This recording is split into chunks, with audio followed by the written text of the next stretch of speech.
Hey guys, this is boy Aman Dattwal. आज की video में यार हम एक नया एक्सपेरिमेंट कर रहे होंगे। हमारे जितने भी लेक्चर होंगे वो सारे के सारे एनिमेटेड होंगे, पर इस वीडियो में हमने एनिमेशन कम रखी है। एक नया तरह का फॉर्मेट है जो कि लॉन्च किया है, जो कि है कैनवास स्लाइड्स। ये यार इसलिए जिससे कि मेरे को आपका एक फीडबैक मिल सके कि हम ऑब्जेक्टिव क्वेश्चंस का एक वीडियो बना रहे होंगे हर चैप्टर के बाद, जहाँ पे आपके एग्जाम्पलर के जितने भी एमसीक्यूज हैं और बोर्ड एग्जाम में जितने भी एमसीक्यूज बन सकते हैं उनका एक 40-50 क्वेश्चन का एक सेट डाल रहे होंगे। तो यार अगर देखा हो हमने एनसीईआरटी सॉल्यूशंस में सुंदर सुंदर स्लाइड्स बनाई थी, तो वो एक फॉर्मेट है उसे बनाने का, और दूसरा है जो इस वीडियो में हम यूज़ कर रहे हैं। मुझे कमेंट सेक्शन में जरूर बताना कि आपको दोनों में से कौन सा अच्छा लगा। उसी में हम आपको यार लास्ट जो ऑब्जेक्टिव वाला वीडियो है पढ़ा रहे होंगे। नेक्स्ट वीडियो एनिमेटेड होगा, ये बस एक एक्सपेरिमेंट के लिए हमने डाला है। हेलो एवरीवन, कैसे आप सब लोग? आई होप आप अच्छे होंगे। आपके और हमारे इस तो मुलाकात के प्लेटफॉर्म का नाम है अपनी कक्षा, और इस पर हमने लेक्चर 1 अच्छे तरीके से सीख लिया था इलेक्ट्रोकेमिस्ट्री का। आई होप आपने आनंद लिया होगा।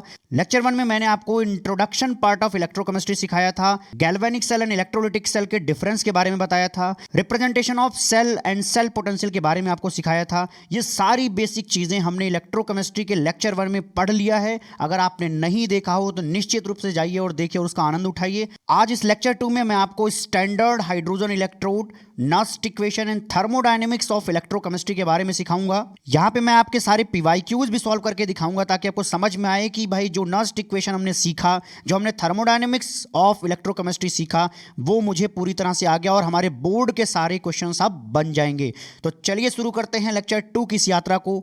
अब हम construction of standard hydrogen electrode की बात करेंगे। यहाँ पे कुछ ऐसा देख सकते हो आप कि यहाँ पे एक बीकर होगा जिसमें HCl 1 मोलर ले रखा है, या आप कोई भी एसिड ले सकते हो, लेकिन वो 1 मोलर होना ज़रूरी है। और उसके अंदर ये ट्यूब होता है। उस ट्यूब के अंदर हम हाइड्रोजन गैस को 1 बार के प्रेशर पर इसमें फ़्लो कराते हैं। और इसमें एक देखिएगा छोटा सा और ट्यूब होता है। उस ट्यूब के अंदर प्लैटिनम की वायर लटकी होती है, और उस प्लैटिनम की वायर से हम आगे चल के कनेक्ट करते हैं प्लैटिनम के इलेक्ट्रोड को। ठीक है, जब आप H2 गैस को इसके अंदर फ्लो कराते हो तो वहाँ से, क्योंकि नीचे आपने क्या भर रखा है, एक्वा सोल्यूशन ले रखा है, तो यहाँ से बुलबुले निकलते हुए आपको दिख रहे होंगे। यहाँ हमें मेनली बात करनी है प्लैटिनम इलेक्ट्रोड पर क्या काम हो रहा होता है। तो उसके हम एक छोटे से पॉइंट को यहाँ पर और अच्छे तरीके से देख सकते हैं, उसके सरफेस को समझते हैं। प्लैटिनम इलेक्ट्रोड की सरफेस पे ये जो इलेक्ट्रॉन्स प्रेजेंट हैं, वो उस इलेक्ट्रॉन्स की तरफ जो सॉल्यूशन के अंदर H+ था वो H+ आते हैं। अगर वो H+ उस इलेक्ट्रॉन की तरफ जाएंगे तो वो क्या बन जाएंगे, आप देखिएगा। H+ क्या करेगा, इलेक्ट्रॉन पा करके हाइड्रोजन, मतलब न्यूट्रल हाइड्रोजन बना देगा। एक हाइड्रोजन हो गया।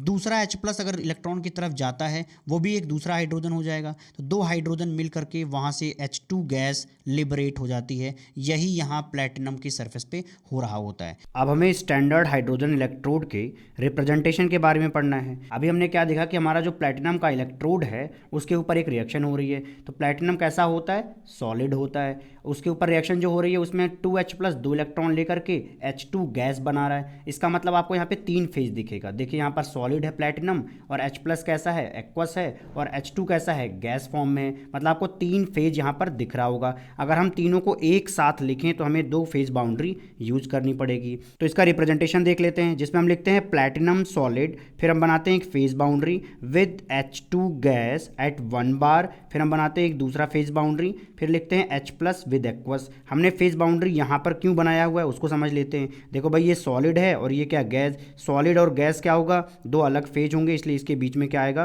फेज बाउंड्री आएगा। सिमिलरली यहाँ पर देखें, यहाँ पर गैस है और यहाँ पर क्या, एक्वस। इसका मतलब क्या हुआ कि ये गैसियस स्टेट हो गई, ये हमारी लिक्विड हो गया। इनके बीच में क्या आएगा, एक फेज बाउंड्री आएगा। तो इस तरीके से हमें representation of standard hydrogen electrode ये मिल जाता है। इस चीज़ को आप याद रखिएगा, बहुत इंपॉर्टेंट है। आगे चैप्टर में बहुत बार ये यूज होने वाला है। एक बार मैं दोबारा बोल देता हूँ, platinum solid with phase boundary H2 gas at 1 bar, फिर हम बनाएंगे phase boundary H+ and aqueous.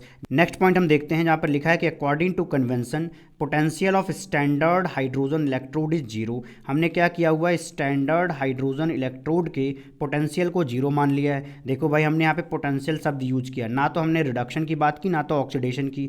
अगर हम बोलें कि स्टैंडर्ड हाइड्रोजन इलेक्ट्रोड का स्टैंडर्ड रिडक्शन पोटेंशियल और स्टैंडर्ड ऑक्सीडेशन पोटेंशियल, ये दोनों क्या होंगे, 0 होंगे। क्योंकि हमने पोटेंशियल को 0 माना था, तो क्या होगा, रिडक्शन भी 0 होगा और ऑक्सीडेशन भी क्या होगा, 0 होगा। तो चलिए स्टैंडर्ड रिडक्शन पोटेंशियल और ऑक्सीडेशन पोटेंशियल का रिप्रेजेंटेशन देख लेते हैं कि भाई लिखेंगे कैसे। देखो, अगर हमें रिडक्शन को लिखना है तो रिडक्शन की रिएक्शन क्या होती है, H+ क्या करेगा, इलेक्ट्रॉन लेकर के H2 बना देगा, यही तो होता है ना। तो हम कैसे लिखेंगे इसके रिप्रेजेंटेशन में, पहले लिखेंगे E0, फिर लिखेंगे H+ किस में जा रहा है, H2 में जा रहा है, ताकि हमें फील आए कि भाई यहाँ पे रिडक्शन हो रहा है। H+ का ऑक्सीडेशन नंबर कितना आता है +1 और इसका H2 का कितना आएगा 0।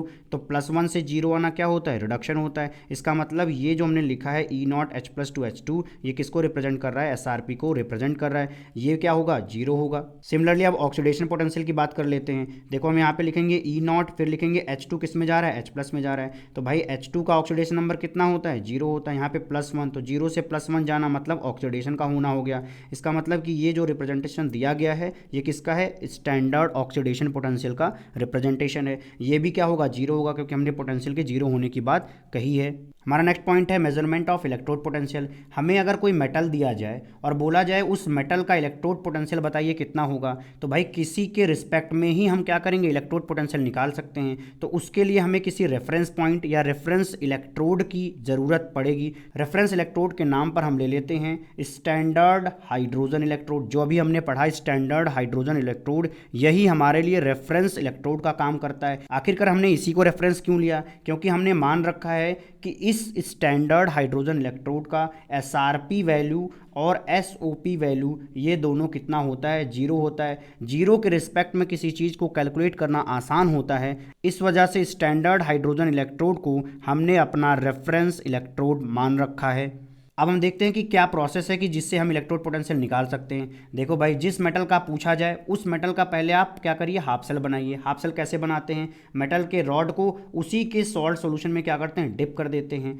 एक बात बस यहाँ पे ध्यान रखना कि यहाँ पे मैंने 1 मोलर लिख रखा है। ये 1 मोलर इस इलेक्ट्रोलिटिक सॉल्यूशन का कंसंट्रेशन है। हमने इसलिए लिया है क्योंकि हम हर बार यहाँ पर स्टैंडर्ड कंडीशन की बात कर रहे होंगे। जब हम मेटल का हाफ सेल बना लेते हैं फिर हाफ सेल को हम स्टैंडर्ड हाइड्रोजन इलेक्ट्रोड के साथ कपल कर देते हैं। इसका मतलब स्टैंडर्ड हाइड्रोजन इलेक्ट्रोड और उस हाफ सेल के बीच में हम क्या करेंगे वोल्टमीटर कनेक्ट कर देंगे और इसके बीच में हम क्या लगा देंगे सॉल्ट ब्रिज लगा देंगे। ऐसा करने पर हमारे वोल्टमीटर में क्या आएगा एक रीडिंग आएगी और वो जो रीडिंग होगी वो इस पूरे सेल के लिए E0 सेल की वैल्यू होगी। तो इस तरीके से हमें E0 सेल की वैल्यू मिल जाती है। तो जो अभी हमने सेल बनाया था उसका नोटेशन एक बार देख लेते हैं। देखो भाई हमने लेफ्ट साइड में क्या रखा था स्टैंडर्ड हाइड्रोजन इलेक्ट्रोड रखा था और राइट साइड में क्या रखा था वो दूसरा वाला हाफ सेल रखा था जो हमने अभी बनाया था। अब स्टैंडर्ड हाइड्रोजन इलेक्ट्रोड को हम कैसे रिप्रेजेंट करते हैं, इस तरीके से रिप्रेजेंट करते हैं। पढ़ करके बता देता हूँ। Platinum solid with phase boundary H2 gas at 1 bar, phase boundary H+ aqueous.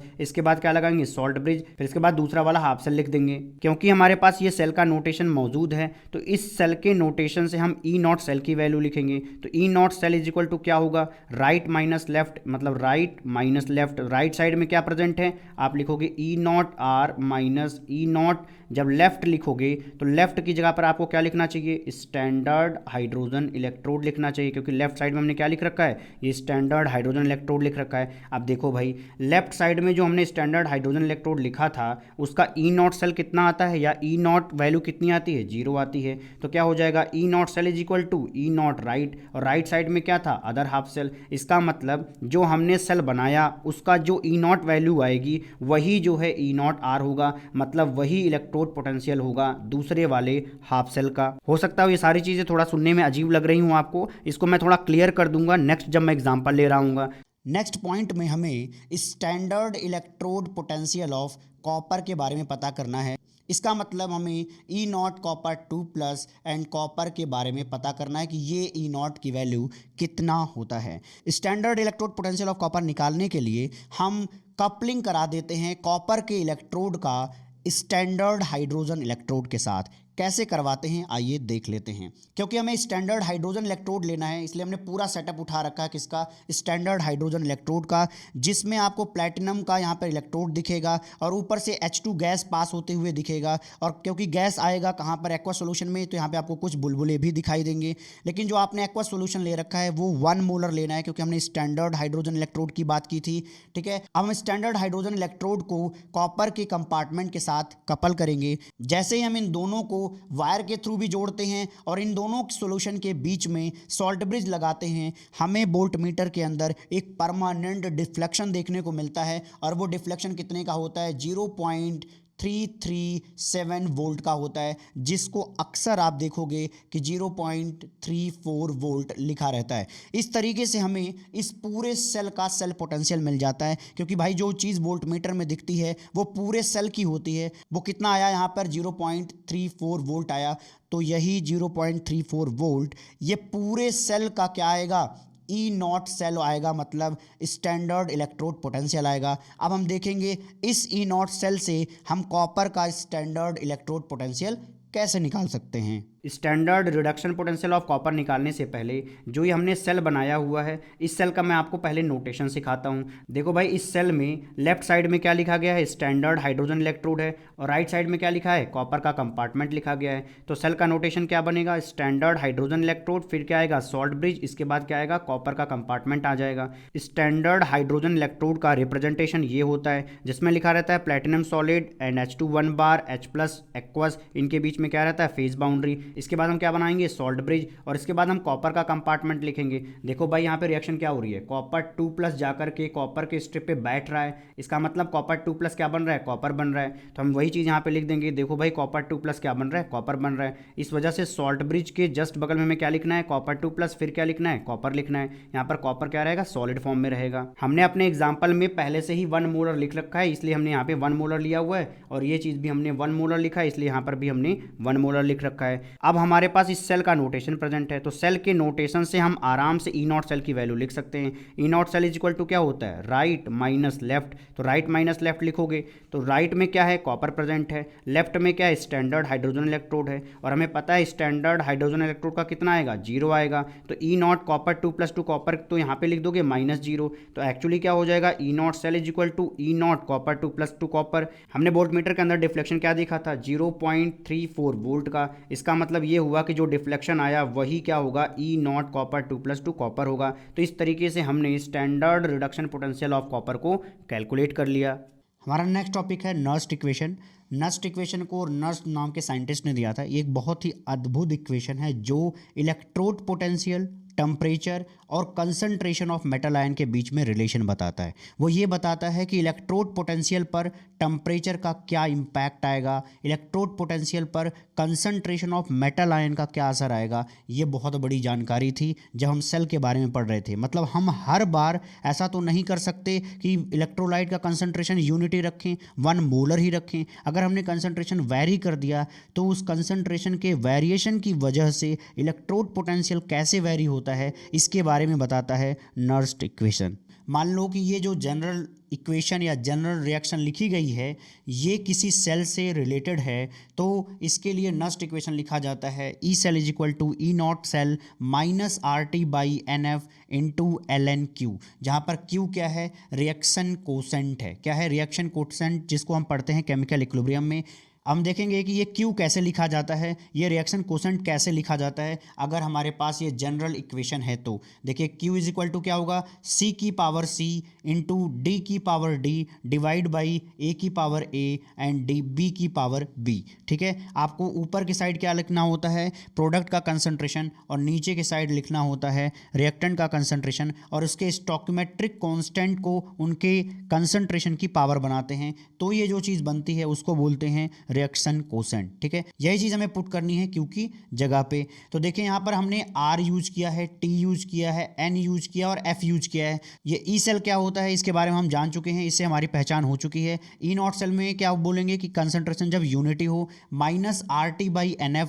R क्या होता है, गैस कांस्टेंट है जिसकी वैल्यू क्या होती है 8.314 joule kelvin inverse mole inverse. यहाँ पे T क्या है, टेम्परेचर बता रहा है जिस पर वो सेल वर्क कर रहा है, और यहाँ पर N क्या है, number of electron involve in the cell reaction. जब आप सेल रिएक्शन लिखते हैं तो उसके अंदर कितने नंबर ऑफ इलेक्ट्रॉन इन्वॉल्व होते हैं वो उसका N होता है। हम देखते हैं F क्या होता है। F एक नया टर्म है जिसको हम फैराडेज कांस्टेंट बोलते हैं। इसको लिखा जाता है या इसको बोला जाता है चार्ज ऑन 1 मोल इलेक्ट्रॉन। अगर हमारे पास 1 मोल इलेक्ट्रॉन है तो इस पूरे 1 मोल इलेक्ट्रॉन पर कितना चार्ज होगा, उस पूरे चार्ज को 1 फैराडे बोलते हैं। तो देखिए हमारे पास क्या है, 1 मोल इलेक्ट्रॉन। 1 मोल का मतलब क्या हुआ कि 6.0 22 इंटू 10⁻23 इलेक्ट्रॉन हमारे पास प्रेजेंट है, और एक इलेक्ट्रॉन पर कितना चार्ज होता है, 1.6 इंटू 10⁻19 कूलम होता है। तो अगर हम इन दोनों को मल्टीप्लाई कर दें तो हमें फैराडेज कांस्टेंट की वैल्यू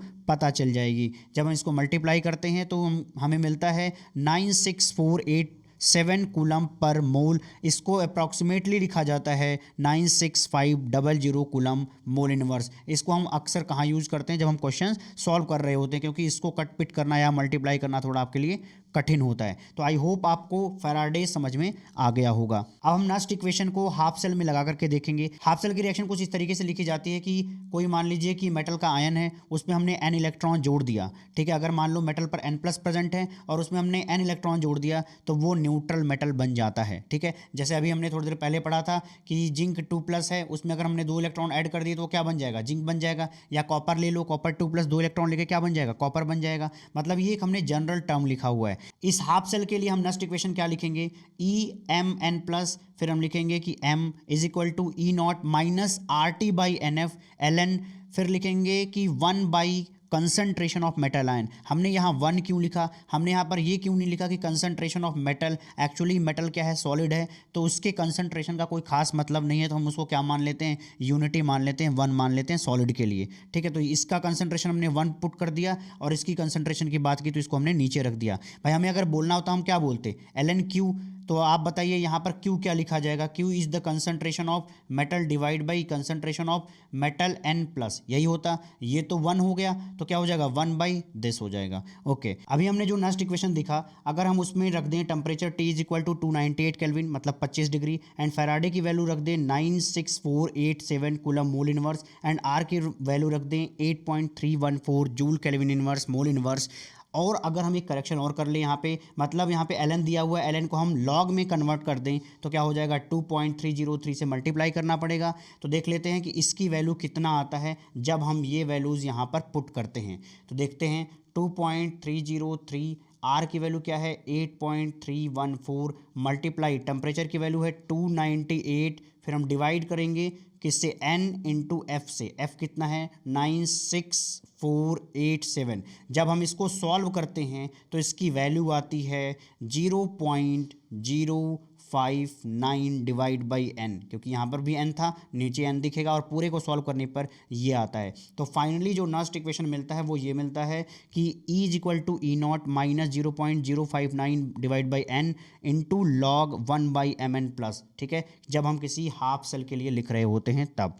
अब हमारा अगला टॉपिक है डैनियल सेल, और डैनियल सेल के लिए हमें नस्ट इक्वेशन लिखना है। अब किसी भी सेल का अगर हमें नस्ट इक्वेशन लिखना है तो उस सेल का हमें इक्वेशन या रिएक्शन पता होना चाहिए। तो देखो भाई, डैनियल सेल के अंदर कौन सी रिएक्शन होती है, एक जो जिंक होता है वो कहाँ चला जाता है, जिंक 2+ में, और कॉपर 2+ कहाँ चला जाता है, कॉपर में। तो ये जो हमने चीज़ पढ़ी थी डैनियल सेल के अंदर, अब हमें इसी रिएक्शन के लिए नस्ट इक्वेशन लगा करके बतानी है। तो देखो, किसी सेल के अंदर क्या होता है, 2 हाफ सेल होता है। तो जो पहला हाफ सेल है उसके रिएक्शन की बात करते हैं, जहां पर कॉपर 2+ जो है 2 इलेक्ट्रॉन लेकर के क्या बन जाता है, कॉपर बन जाता है। तो इस रिडक्शन की रिएक्शन के लिए अगर हमें नस्ट इक्वेशन लिखना हो तो हम क्या लिखेंगे, E copper 2+ 2 copper is equal to E0 copper 2+ 2 copper minus 0.059 divide by 2 into log 1 copper 2+। अब यहाँ पे आपके मन में सवाल आएगा ये 2 कहाँ से आया। तो देखो भैया, ये 2 हो गया क्योंकि ये 2 इलेक्ट्रॉन लेकर के क्या हो रहा है, न्यूट्रल हो रहा है। और यहाँ पर 1 कॉपर 2+ क्यों लिखा गया है,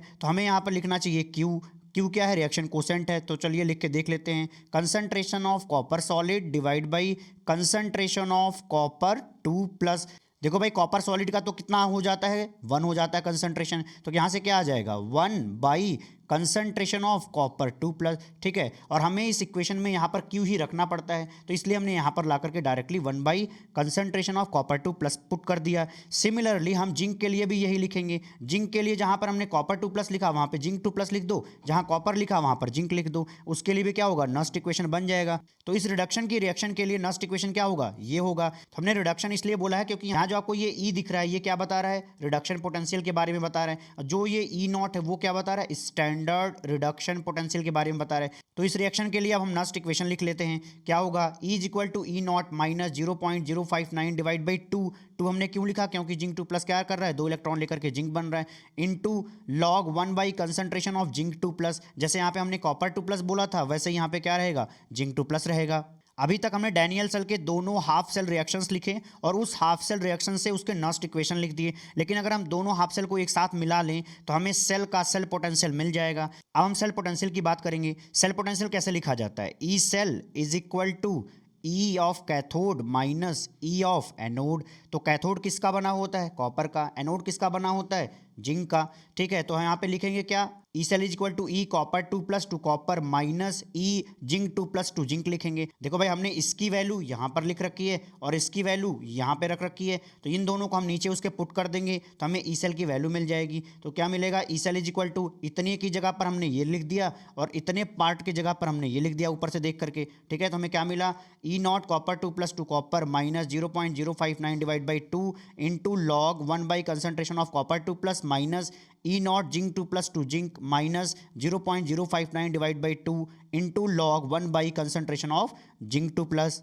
हमें जो अभी ये इक्वेशन मिला है, इस इक्वेशन को आगे सॉल्व कर लेते हैं। तो देखो भाई, E naught copper 2 plus to copper और E naught zinc 2 plus to zinc को हम एक साथ ला दें तो क्या बन जाएगा, ये पार्ट बन जाएगा। इसके सामने माइनस लिखा है इसलिए हम इसको यहाँ पे माइनस के साथ लिख देंगे। एंड माइनस अगर मैं 0.059 डिवाइड बाई 2 को कॉमन ले लूँ तो ये वाला फैक्टर और ये वाला फैक्टर कहाँ मिलेगा, इस ब्रैकेट के अंदर मिलेगा। लेकिन इसके सामने क्या होगा, माइनस का साइन होगा, क्योंकि हमने माइनस के साथ इतने पार्ट को क्या किया है, कॉमन लिया था। ठीक है, यहाँ पर देखिए इतने पार्ट को हमने नीचे सेम कॉपी कर लिया, फिर लिखा minus 0.059 divide by 2 into log, copper वाली पार्ट को एकदम सिमिलर उतार लिया। लेकिन देखो इतने पार्ट को हमने क्या लिखा हुआ है कि plus log concentration of zinc 2 plus. अब यहां से हम यहां कैसे आए, इसके लिए हमें लॉग का थोड़ा करेक्टर पता होना चाहिए कि जो लॉग 1 बाई एक्स होता है उसको हम माइनस लॉग एक्स लिखते हैं। ठीक है, इसका मतलब क्या हुआ कि log 1 by concentration of zinc 2 plus को हम क्या लिख सकते हैं, minus of log concentration of zinc 2 plus. ठीक है, अभी देखिए हमारे पास क्या है, माइनस का साइन आगे है लेकिन इसके सामने पहले से ही माइनस प्रेजेंट था, तो ये माइनस और ये माइनस दोनों मिलके क्या हो जाएंगे, पॉजिटिव हो जाएंगे। इस वजह से क्या मिलेगा, plus log concentration of zinc 2 plus मिलेगा। देखो भाई, यहाँ पर हमने ये चीज़ पूरी कॉपी कर रखी है और इतने पार्ट में कुछ चेंज दिखाया हुआ है, चलो वो समझ लेते हैं। इतने पार्ट में हम फिर से लॉग का एक करेक्टर लगाते हैं, वो क्या है देख लीजिए। यहाँ पर लिखा गया log x plus log y, तो log x plus log y को हम क्या लिख सकते हैं, लॉग एक्स इंटू वाई। ठीक है, और यहाँ पर x क्या है, 1 by concentration of copper 2 plus और y क्या है, कंसंट्रेशन ऑफ जिंक 2 प्लस। तो जिंक कहाँ आ जाएगा, ऊपर, क्योंकि ये 1 बाई में था तो वो कहाँ आ जाएगा, नीचे। फाइनली हमें क्या मिलता है कि E cell is equal to E naught copper 2 plus to copper minus E naught zinc 2 plus to zinc minus 0.059 divide by 2 into log concentration of zinc 2 plus divide by concentration of copper 2 plus. देखो भाई, इसको एक साथ दे करके हमें कुछ याद आ रहा होगा कि हमने इसको कहीं और भी पढ़ा हुआ है। इसको हम क्या लिख सकते हैं, ई नॉट सेल लिख सकते हैं। तो हमने इसकी जगह पे क्या लिख दिया, ई नॉट सेल लिख दिया एंड इतने पार्ट को सेम सेम उतार लिया। तो इस तरीके से हमें डैनियल सेल का नस्ट इक्वेशन ये मिल जाता है, जहां पर लिखा है E cell is equal to E not cell minus 0.059 divide by 2 into log concentration of zinc 2 plus divide by concentration of copper 2 plus. लेकिन कुछ के खोपड़ी में आ रहा होगा, क्या इतना बड़ा है नस्ट इक्वेशन जिसको हम इतना स्टेप करने के बाद लिख पाएंगे? तो मेरा जवाब है नहीं है, इसको आप डायरेक्टली लिख सकते हो। वो तो मैंने आपको मेथड सिखाया कि अगर आपको हाफ सेल पता है तो उस वहाँ से आप कैसे किसी भी सेल का नस्ट इक्वेशन लिख सकते हैं। तो चलो भाई शॉर्टकट पे चलते हैं। देखो, हमें पता था कि ये हमारा क्या है, रिएक्शन है, और इस रिएक्शन का हमारे लिए क्यों लिखना आसान है, क्योंकि हमें कॉपर सॉलिड का कंसंट्रेशन लिखना पड़ेगा तो वो 1 हो जाएगा, सॉलिड ऑफ जिंक का भी 1 हो जाएगा। तो क्यों क्या होगा, concentration of zinc 2 plus divide by concentration of copper 2 plus, यही तो होगा, वही हमने यहाँ पर लिख रखा है। और हमें पता है कि किसी भी रिएक्शन का नस्ट इक्वेशन लिखने में हमें क्यू की ज़रूरत पड़ेगी लॉग के बाद। तो देख लीजिए यहाँ पर डायरेक्टली वही लिखा गया है कि E cell is equal to E not minus 0.059। यहाँ पर एन होता है, लेकिन हमें पता है कि एन इज इक्वल टू 2 होता है डैनियल सेल के अंदर। कैसे पता होता है वो ज्ञान थोड़ा सा देख लो। यहाँ पे 2 प्लस है, यहाँ पे 2 प्लस है, तो इसका मतलब यहाँ भी 2 इलेक्ट्रॉन का लेन देन हुआ होगा, इस वजह से क्या हो जाएगा, एन इज इक्वल टू 2 हो जाएगा। देन हमें क्या मिलेगा, into log concentration of zinc 2 plus divide by concentration of copper 2 plus. जो अभी हमने इसके ऊपर सिखाया हुआ है ये सारी चीज़ें आपको आनी चाहिए, लेकिन डायरेक्टली हमें निकालना आना चाहिए, क्योंकि पेपर में डायरेक्टली क्यू वैल्यू रख करके हम क्या करेंगे, नस्ट इक्वेशन निकाल लेंगे। अभी हमने जो next equation of Daniell cell सीखा है उसी पर बेस्ड हम क्वेश्चन सॉल्व करेंगे, न्यूमेरिकल प्रॉब्लम्स को यहाँ पे देखेंगे।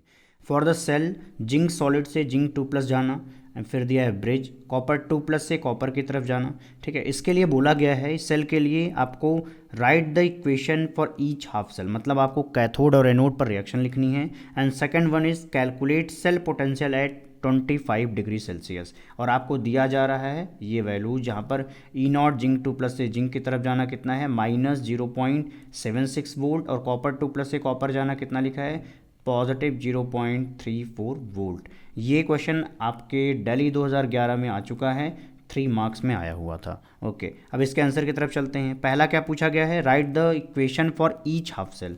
तो एनोड पर बताइए क्या होता है, एनोड पर होता है ऑक्सीडेशन, ठीक है, और कैथोड पर क्या होता है रिडक्शन।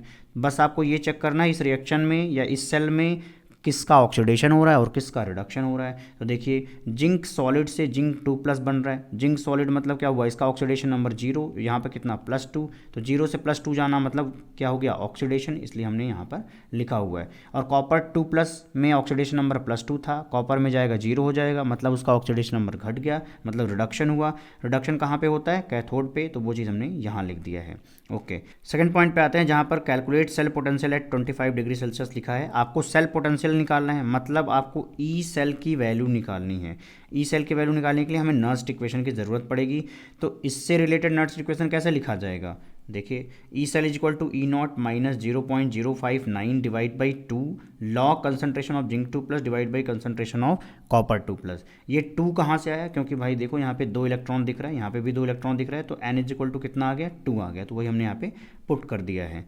अब देखिए हमें क्या चाहिए, E0 सेल की वैल्यू चाहिए। अगर हमें E0 सेल की वैल्यू चाहिए तो हमें इनसे निकालना पड़ेगा। देखिएगा आप ऐसा डायरेक्टली कर सकते हो कि E0 cell is equal to right minus left. Right side में कौन है इस सेल में, इधर कॉपर है, लेफ्ट साइड में कौन है जिंक, मतलब कॉपर वाले में से क्या घटा दो, जिंक वाला, तो कॉपर वाला कितना है, इतना है, जिसमें से इसको घटा देना है। वही चीज़ यहाँ पे देखिए लिखा है E0 copper 2+ copper minus E0 zinc 2+ है जिंक। ठीक है, देखिए ये वैल्यू हमने यहाँ पे पुट कर दिया, जिंक वाला यहाँ पे पुट कर दिया, तो कितना आ गया 1.1 वोल्ट आ गया।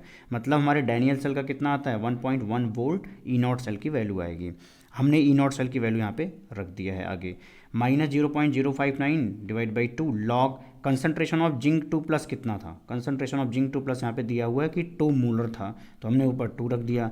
कंसनट्रेशन ऑफ कॉपर 2+ कितना था, तो देखिए 0.5 था, तो यहाँ पे हमने 0.5 रख दिया। अब हम इसको सॉल्व करेंगे तो हमें क्या मिलेगा, ई सेल की वैल्यू मिलेगी। इसको सॉल्व किया तो कितना आ गया 1.10, ये तो पहले से था, इसको सॉल्व करेंगे तो कितना आएगा, इतना आ जाएगा, घटाने के बाद कितना आ रहा है 1.0822 वोल्ट, इतना आ रहा है आपके ई सेल की वैल्यू। इस तरीके से आपका ये क्वेश्चन पूरा हुआ और आपको इतना करने पर 3 मार्क्स मिल जाएंगे। नेक्स्ट क्वेश्चन की तरफ चलते हैं जहाँ पे लिखा है कि zinc rod is dipped in 0.1 m solution of ZnSO4, the salt is 95% dissociated at its dilution at 298 kelvin and calculate the electrode potential, जहाँ पे E0 ऑफ द जिंक दिया हुआ है -0.76 वोल्ट। ठीक है, ये क्वेश्चन 2 मार्क्स में आया हुआ था दिल्ली 2012 कंपार्टमेंट वाले एग्जामिनेशन में। इसको सॉल्व करने के लिए पहला पॉइंट तो यही देख लीजिए कि 95% डिसोसिएट हो रहा है आपका ZnSO4। इसका मतलब जब ZnSO4 टूट करके जिंक 2+ का कंसंट्रेशन दे रहा होगा, अगर ये 0.1 होगा तो ये कितना होगा 0.1 इंटू 95 डिवाइड बाई 100, मतलब इसका 95% हमने लिख दिया। तो इतना कंसंट्रेशन किसका आ जाएगा, जिंक 2+ का आएगा। देखिए 0.1 95 डिवाइड बाई दिस, तो इतना आ जाएगा कंसंट्रेशन ऑफ जिंक 2+। हमें कंसंट्रेशन ऑफ जिंक 2+ पता चल चुका है, हमें निकालना है कि कितने इलेक्ट्रॉन का लेन देन चल रहा है। तो जिंक 2+ 2 इलेक्ट्रॉन लेकर के क्या बनाएगा, जिंक बनाएगा, तो इसमें ये 2 जो है क्या हो जाएगा N = 2 हो जाएगा। ठीक, तो यहाँ पे क्योंकि 2 इलेक्ट्रॉन यूज़ हो रहा है, हमें निकालना है इलेक्ट्रोड पोटेंशियल। इसका मतलब हमें चाहिए नर्स्ट इक्वेशन।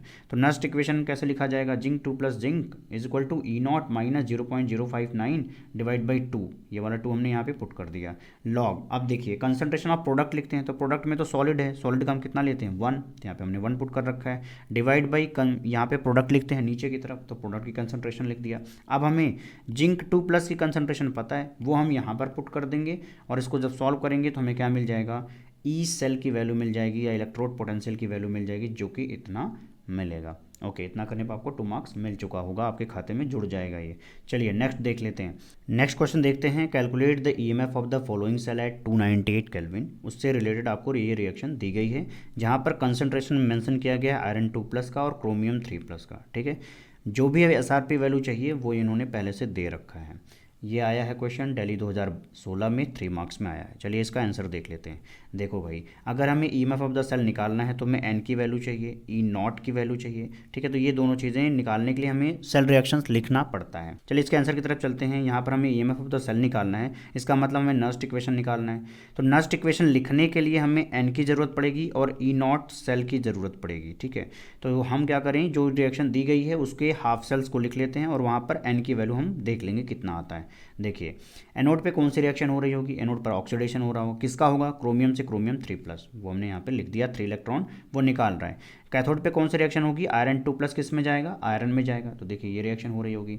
अब एक बात ध्यान से देखिए, यहाँ पर 3 इलेक्ट्रॉन है और यहाँ पर 2 इलेक्ट्रॉन है, लेकिन इस मेन वाले में मतलब जो फाइनली आता है उसमें कोई भी इलेक्ट्रॉन नहीं दिख रहा है। इसका मतलब हुआ कि इस 3 में हम 2 से मल्टीप्लाई कर लें और इस 2 में अगर हम 3 से मल्टीप्लाई कर लें इस रिएक्शन में, तो फाइनली कोई भी इलेक्ट्रॉन नहीं दिखेगा। क्यों, क्योंकि यहाँ पे कितना हो जाएगा, 6 इलेक्ट्रॉन, और ये 2 से मल्टीप्लाई होने पर 6, तो ये 6 और 6 इलेक्ट्रॉन कट जाएंगे, तो हमें फाइनली ये वाली रिएक्शन मिल जाएगी। इसका मतलब हमें टोटल कितने इलेक्ट्रॉन का लेन देन होते हुए दिख रहा है, तो बोलोगे n = 6 हो गया। क्लियर है, ओके।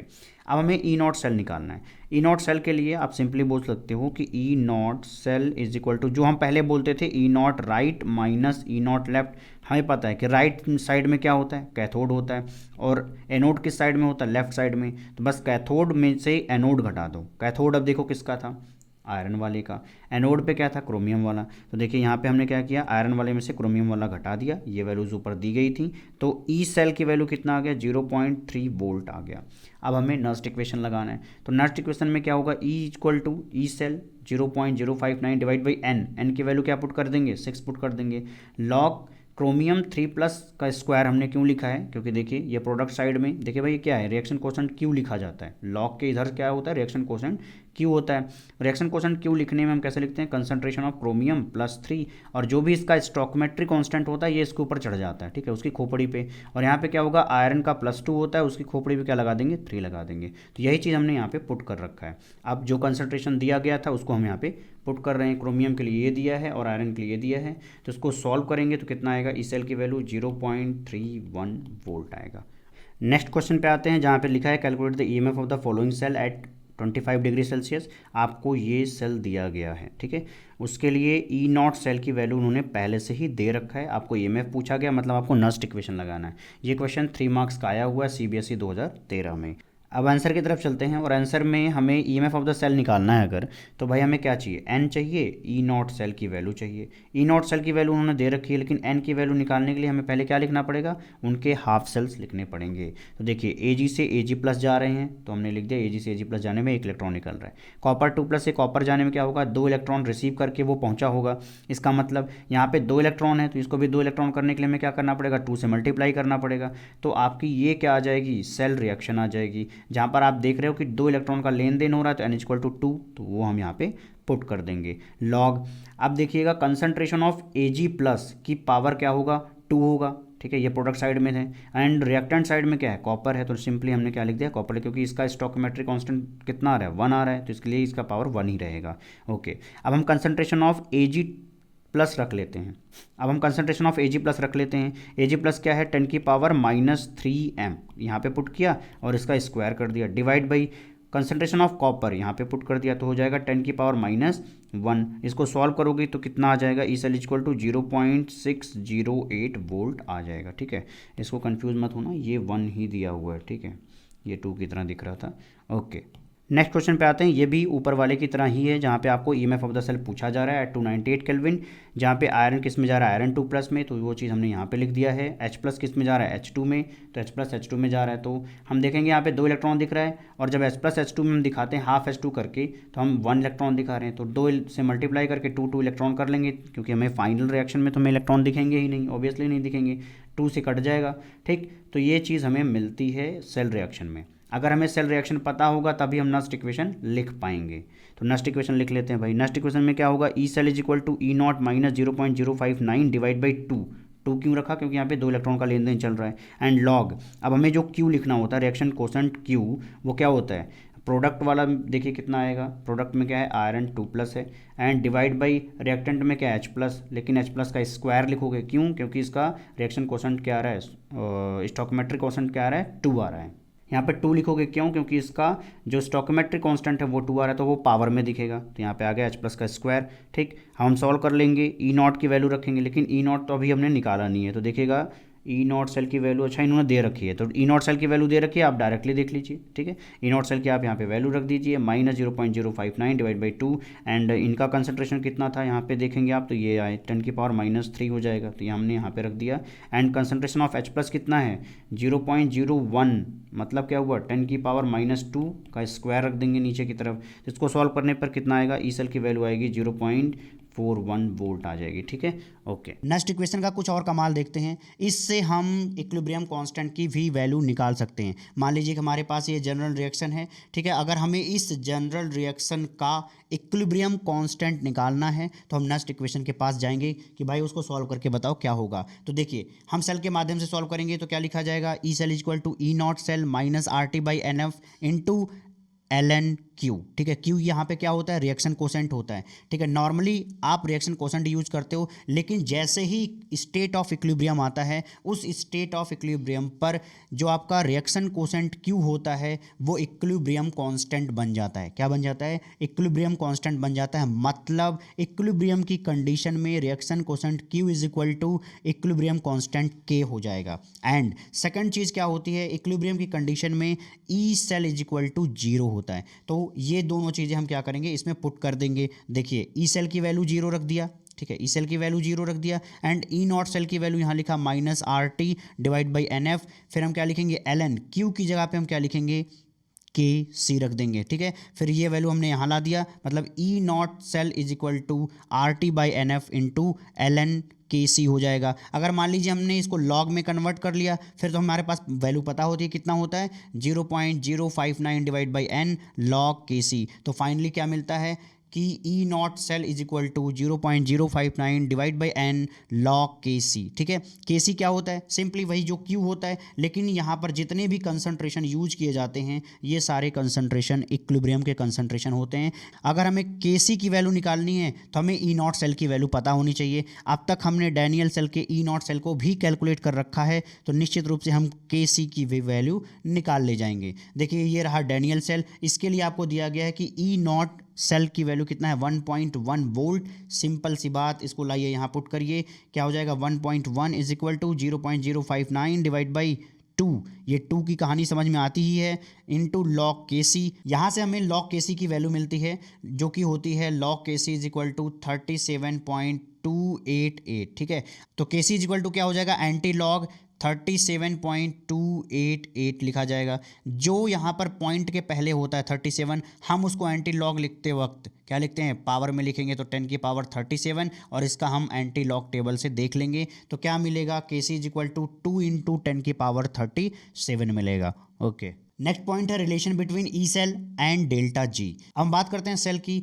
सेल जो है केमिकल एनर्जी प्रोड्यूस कर रहा है, तो केमिकल एनर्जी प्रोड्यूस करने में उसने कुछ वर्क किया होगा। एक्चुअली क्या होता है, इसको आपने देखा होगा थर्मोडायनेमिक्स के अंदर, जब हम वर्क डन कर रहे होते हैं तो वहाँ पर गिब्स फ्री एनर्जी में थोड़ा डिक्रीमेंट आता है, या हम बोल दें कि गिब्स फ्री एनर्जी हमारी घट जाती है, और इसी गिब्स फ्री एनर्जी के घटने की वजह से ही वर्क डन होता है। पहला पॉइंट तो ये। दूसरी चीज़, अगर हम सेल पोटेंशियल के फॉर्म में लिखना चाहें तो हमें पता है कि work done is equal to क्या होता है, पोटेंशियल मल्टीप्लाइड बाई चार्ज। यही हम यहाँ पे लिखेंगे कि electric potential multiplied by total charge. Potential की जगह पे हम लिखेंगे E cell multiplied by N F, जहाँ पे एन एफ क्या है, टोटल चार्ज है, एफ फैराडे को बताता है, एन यहाँ पे नंबर ऑफ इलेक्ट्रॉन या मोल्स ऑफ इलेक्ट्रॉन्स को रिप्रेजेंट कर रहा है। हमने बोला था कि यहाँ पे गिब्स फ्री एनर्जी का डिक्रीमेंट होता है, इसलिए हमने माइनस साइन लगाया है कि minus of delta G is equal to क्या हो जाएगा, एन एफ ई सेल। ठीक है, तो इस चीज़ को आप याद रखें, ये आपके पेपर में बहुत ज़्यादा पूछा जाता है, इस पर बेस्ड क्वेश्चन आते हैं। इसको हम अगर लिखें तो क्या लिखेंगे, delta G is equal to minus N F E. ठीक है, इस फॉर्मूले को आप अच्छी तरीके से याद कर लें। ओके, नेक्स्ट पॉइंट देखते हैं कि if the concentration of all the reacting species is unity, मतलब हमने जो भी आयन यूज किए थे मेटल के, अगर उनका कंसंट्रेशन यूनिटी है तो हम ई सेल को क्या लिख सकते हैं, ई नॉट सेल लिख सकते हैं। अगर ई नॉट सेल लिख सकते हैं तो स्टैंडर्ड कंडीशन में डेल्टा जी को क्या लिखेंगे, डेल्टा जी नॉट लिखेंगे। तो नेक्स्ट फॉर्मूला क्या बन गया, delta G naught is equal to minus N F E not cell. Okay, अब देखो हमें पता है कि देखो डेल्टा जी जो होता है उसका एक रिलेशन होता है किसके साथ, एल एन के साथ। क्या रिलेशन होता है वो देख लेते हैं। यहाँ पे लिखा है कि by measuring E not cell we can calculate delta G naught and equilibrium constant K. तो होता क्या है कि delta G naught is equal to minus R T L N क्या होता है, के होता है। तो ये फॉर्मूला याद रखेंगे। तो आपको अगर डेल्टा जी नॉट मिल चुका है तो आप यहाँ से एल एन के भी निकाल सकते हैं। ठीक है, तो एल एन के निकालने का दो तरीका हो गया कि आपके पास या तो डेल्टा जी पहले से दे रखा हो या तो आपको पता हो कि ई सेल की वैल्यू कितनी होती है, तब आप वहाँ पर लॉग के या एल एन के की वैल्यू निकाल पाएंगे। ओके, आपके बोर्ड में कभी कभी आपको एक सेल रिएक्शन दिया जाएगा और पूछा जाएगा कि ये जो सेल रिएक्शन दिया गया है क्या ये फिजिबल है या नॉन फिजिबल है, ये रिएक्शन होगी या नहीं होगी। इसको पता करने के लिए उसके सामने वो कमेंट कर देते हैं ई सेल की वैल्यू। जैसे यहाँ पर इस सेल रिएक्शन के सामने लिखा है E cell is equal to minus 1.7 volt. अब हम कैसे पता करेंगे कि ये रिएक्शन होगी या नहीं होगी, ये फिजिबल है या नहीं है। इसका जवाब हमें थोड़ा थर्मोडायनेमिक्स में जाके मिलता है, जहाँ पे हम पढ़ रहे होते हैं कि गिब्स फ्री एनर्जी के अंदर जो चेंज होता है वो नेगेटिव होना चाहिए अगर कोई रिएक्शन क्या होगी, फिजिबल होगी। देखो भाई, अगर हमें डेल्टा जी को क्या करना है, नेगेटिव रखना है, तो यहाँ पे ई सेल को क्या रखना पड़ेगा, पॉजिटिव, क्योंकि इसके सामने पहले से ही माइनस लिख रखा है। तो माइनस मल्टीप्लाई पॉजिटिव क्या बन जाएगा, नेगेटिव बन जाएगा। इसका मतलब वही सेल रिएक्शन फिजिबल होगी जिसके लिए ई सेल की वैल्यू क्या आएगी, पॉजिटिव आएगी। लेकिन यहाँ पर इस रिएक्शन के सामने जो ई सेल की वैल्यू दी गई है वो माइनस में है। इसका मतलब ये हुआ कि ये जो सेल रिएक्शन है ये फिजिबल नहीं है, ये किसी काम का सेल नहीं है। चलिए अब हम एक क्वेश्चन देखते हैं जो कि सीबीएसई 2019 में 3 नंबर का आया हुआ था, जहाँ पे पूछा जा रहा है कि calculate delta G naught and log K C for the following reaction. ये रिएक्शन आपको दिया गया जहाँ पर लिखा है कि कैडमियम 2+ कन्वर्ट हो रहा है कैडमियम सॉलिड में एंड जिंक सॉलिड कन्वर्ट हो रहा है जिंक 2+ में, और आपको E naught cadmium 2+ to cadmium and E naught zinc 2+ to zinc के बारे में बताया गया है। इसका मतलब कैडमियम और जिंक का स्टैंडर्ड रिडक्शन पोटेंशियल आपको दे रखा है। क्योंकि क्वेश्चन में लिखा है कि हमें डेल्टा जी नॉट निकालना है, तो हमें डेल्टा जी नॉट निकालने के लिए एन की वैल्यू पता होनी चाहिए, ई नॉट सेल की वैल्यू पता होनी चाहिए। तो एन की वैल्यू हम तो रिएक्शन देख करके बता देंगे, लेकिन हमें ई नॉट सेल की वैल्यू क्या करना पड़ेगा, कैलकुलेट करना पड़ेगा। ई नॉट सेल को आप क्या लिखते हो, ई नॉट सेल को आप लिखते हो रिडक्शन माइनस ऑक्सीडेशन। ठीक है, रिडक्शन माइनस ऑक्सीडेशन। यहाँ पर रिडक्शन किसका हो रहा है, तो देखोगे कैडमियम का यहाँ पर रिडक्शन हो रहा है, और ऑक्सीडेशन किसका हो रहा है, जिंक का हो रहा है। इसका मतलब standard reduction potential of cadmium में से आपको standard reduction potential of zinc को घटा देना है। वही चीज हमने यहां पर लिख रखा है। तो E naught cadmium 2+ to cadmium minus E naught zinc 2+ to zinc लिख देंगे, और ऊपर इनके वैल्यूज दे रखे हैं और यहां पे पुट करने पर हमें मिलेगा ई नॉट सेल की वैल्यू 0.36 वोल्ट। अब हमें एन की वैल्यू देखनी है, तो या तो आप हाफ सेल रिएक्शन लिख दो या तो इसी रिएक्शन में आप डायरेक्टली देख लो। देखो भाई कितने पॉजिटिव चार्ज इस साइड में हैं, टोटल इधर 2 पॉजिटिव चार्ज हैं, इधर भी 2 पॉजिटिव चार्ज हैं। इसका मतलब यहाँ पर 2 इलेक्ट्रॉन का क्या हुआ होगा, लेन देन हुआ होगा। इस वजह से यहाँ पर n = 2 आएगा। फैराडे की वैल्यू हम कितना रखेंगे, 96500 कूलम मोल इनवर्स। तो इस तरीके से हमें डेल्टा जी नॉट की वैल्यू मिल जाएगी। Delta G not equal to क्या होता है, -n E not into F. देखो भाई n की वैल्यू हमने 2 रख दिया, f की वैल्यू हमने 96500 रख दिया, e नॉट की वैल्यू हमने यहाँ से रख दिया 0.36 वोल्ट। तो इससे मिल जाएगा हमें 69480 जूल मोल इनवर्स। अगली चीज जो हमसे पूछी जा रही है वो है लॉग के सी। लॉग के सी की वैल्यू निकालने के लिए हमें ये फॉर्मूला पता है, E naught is equal to 0.059 divide by n into log K C. तो यहां से लॉग के सी की वैल्यू क्या हो जाएगी, log K C is equal to हो जाएगा n multiplied by E not cell divide by 0.059। देखो भाई n की वैल्यू हमने क्या रखा, 2 रख दिया, ई नॉट सेल की वैल्यू हमने ये रख दिया और इससे हमने डिवाइड कर दिया, तो हमें लॉग के सी की वैल्यू मिलती है 12.18। इतना करते ही आपको 3 नंबर मिल जाएंगे। नेक्स्ट क्वेश्चन देख लेते हैं, a copper silver cell is setup. क्या क्या बनाया गया, कॉपर और सिल्वर का एक सेल बनाया गया, ठीक है, जहाँ पर हमें कॉपर की कंसंट्रेशन पता है कितना है, 0.10 मोल दिया गया है, ठीक है, मोलर दिया गया है। The concentration of silver ion is not known, मतलब हमें कंसंट्रेशन ऑफ Ag प्लस पता नहीं है, यही आपको पता करने के लिए इसको सवाल में बोला जाएगा। The cell potential when measured was, मतलब ई सेल की वैल्यू आपको दे दी गई है, E cell is equal to 0.422 volt है, ठीक है, ये आपको ई सेल की वैल्यू दे दी गई है। Determine the concentration of silver ion in the cell, ठीक है, और उसके लिए ज़रूरत जो पड़ेगी वो वैल्यूज़ आपको दी गई हैं। यहाँ पर Ag प्लस से Ag जाने की जो SRP वैल्यू होगी वो कितना है, 0.8 वोल्ट, एंड कॉपर 2 प्लस से कॉपर जाने में 0.34 वोल्ट है, ठीक है। ये क्वेश्चन आ चुका है 3 मार्क्स का दिल्ली 2010 में। अब इसका आंसर देख लेते हैं। तो भाई अभी हमें पता ही नहीं है कि Ag प्लस का रिडक्शन करवा दें या कॉपर 2 प्लस का रिडक्शन करवा दें। जो हम रिएक्शन बनाने वाले हैं उसमें किसका रिडक्शन होगा, Ag प्लस का या कॉपर 2 प्लस का, ये हम पता करेंगे ये दिए हुए SRP वैल्यू से। जिसका SRP वैल्यू ज़्यादा होगा वो आसानी से रिड्यूस होगा, ऑब्वियस सी बात है। स्टैंडर्ड रिडक्शन पोटेंशियल है, रिडक्शन पोटेंशियल है, तो जिसका रिडक्शन पोटेंशियल ज़्यादा होगा वो बहुत जल्दी रिड्यूस हो जाएगा। तो देख लीजिए कौन रिड्यूस हो रहा है यहाँ पर, जिसका SRP वैल्यू क्या है, ज़्यादा है। तो SRP वैल्यू आपको दिख रहा है किसका ज़्यादा है, Ag प्लस का। इसका मतलब Ag प्लस से Ag वाला रिएक्शन यहाँ पे लिखना है, ओके। और रिएक्शन में कॉपर क्या हो रहा होगा, ऑक्सीडाइज हो रहा होगा। ऑब्वियसली अगर एक चीज़ क्या हो रहा है, रिड्यूस हो रहा है, तो दूसरी क्या हो रही होगी, ऑक्सीडाइज हो रही होगी। इसका मतलब ये सेल रिएक्शन लिखने में कोई प्रॉब्लम आपको नहीं आएगी। अब आप सोचेंगे 2 कहाँ से आ गया, तो चलिए थोड़ा सा लिख करके मैं बता देता हूँ। कॉपर से जब कॉपर 2 प्लस जाओगे तो 2 इलेक्ट्रॉन क्या होगा यहाँ पर निकालना पड़ेगा, लेकिन जब तुम Ag प्लस से Ag बनाना चाहते हो तब आपने एक ही इलेक्ट्रॉन दिखाया, इसलिए हमें क्या करना होगा, यहाँ 2 से मल्टीप्लाई, यहाँ भी 2 से मल्टीप्लाई, यहाँ भी 2 से मल्टीप्लाई। अब देखो ये 2 इलेक्ट्रॉन और ये 2 इलेक्ट्रॉन कट जाएंगे, बाकी को जोड़ो क्या आएगा, यही वाला सेल रिएक्शन आएगा। आई होप चीज़ें समझ में आई होंगी। देखिए इसमें ना तो कोई सेल रिएक्शन मेंशन है, ना तो सेल लिखा गया है, इसके बावजूद हमने क्या किया, सेल रिएक्शन अपना लिख लिया, क्योंकि हमें नर्स्ट इक्वेशन लगाना होगा, क्योंकि यहाँ पे मैटर ऑफ कंसंट्रेशन दिख रहा है सब, ठीक है, ओके। अब हमें अगर नर्स्ट इक्वेशन लगाना है तो उसमें हमें ई नॉट सेल की वैल्यू चाहिए। तो E not cell is equal to क्या होगा बोलो, रिडक्शन माइनस ऑक्सीडेशन करना है। रिडक्शन किसका हो रहा है, Ag प्लस से Ag, मतलब ये क्या हो रहा है, रिडक्शन। तो रिडक्शन ये हो गया माइनस ऑक्सीडेशन, ये वैल्यूज ऊपर दी गई हैं। 0.8 वोल्ट में से क्या घटा दीजिए, माइनस 0.34 वोल्ट। क्लियर है, ये हो जाएगा आपका 0.46 वोल्ट आ जाएगा ई नॉट सेल, जो ये सेल रिएक्शन दी गई है या जो आपका ये सेटअप था सेल का। क्लियर है, ओके। अब आते हैं नेक्स्ट पर, क्या करना है हमें, नर्स्ट इक्वेशन यूज करना है। नर्स्ट इक्वेशन में क्या होगा, E cell is equal to E not minus 0.059 divide by N. अब n कितना था, अभी मैंने समझाया था कि 2 इलेक्ट्रॉन होगा, ठीक है।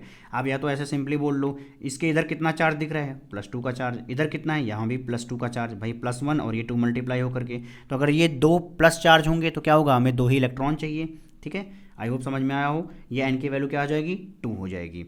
हम लॉग कॉपर को ऊपर लिखें या Ag को, ये कैसे जज करते हैं, तो देखो यहाँ पे कॉपर ऊपर रहेगा, क्यों, क्योंकि वो कहाँ पे है, प्रोडक्ट साइड में। तो प्रोडक्ट को हम कहाँ रखते हैं, ऊपर साइड में रखते हैं, और रिएक्टेंट वाली कंसंट्रेशन को नीचे रखते हैं, क्योंकि यहाँ पे 2 दिया था आपका स्टोइकोमेट्रिक कांस्टेंट, इसलिए वो पावर में दिखेगा, ओके। अब देखिएगा यहाँ पे ई सेल की वैल्यू इन्होंने पहले से दे रखी है, देखिए ई सेल की वैल्यू ये दे रखी है इन्होंने कि the cell potential when measured is this, ठीक है। तो यहाँ पर ई सेल की वैल्यू दे दी गई है। कॉपर 2 प्लस की कंसंट्रेशन के बारे में बता दिया गया है, यहाँ पे देखिए कॉपर 2 प्लस की कंसंट्रेशन बता दिया गया है, तो वो सारी चीज़ें पुट करिए। ई सेल दिया गया है, ई नॉट सेल हमने कैलकुलेट कर दिया, ठीक है, और कॉपर की कंसंट्रेशन भी दिया गया है। बस क्या पता करना है, Ag प्लस की कंसंट्रेशन पता करना है। तो एक ही क्या है, अननोन चीज़ है, तो वो चीज़ आप निकाल सकते हो बाई कैलकुलेशन। इसको आप ध्यान से देख लीजिएगा तो आपको समझ में आ जाएगा। ये मैं आपके नोट से ही पढ़ा रहा हूँ, तो ये नोट्स आपके पास पहले से प्रेजेंट है। अगर आपने डाउनलोड नहीं किया तो निश्चित रूप से वो डिस्क्रिप्शन में जाइए, आपको मिल जाएगा इसका लिंक, ओके। यहाँ से आपको कंसंट्रेशन ऑफ Ag प्लस मिल जाएगा, जो कि कितना आया, 7.17 इंटू 10⁻⁻² मोलर। ये कंसंट्रेशन किसका हो गया, Ag प्लस का, ओके। नेक्स्ट क्वेश्चन देख लेते हैं।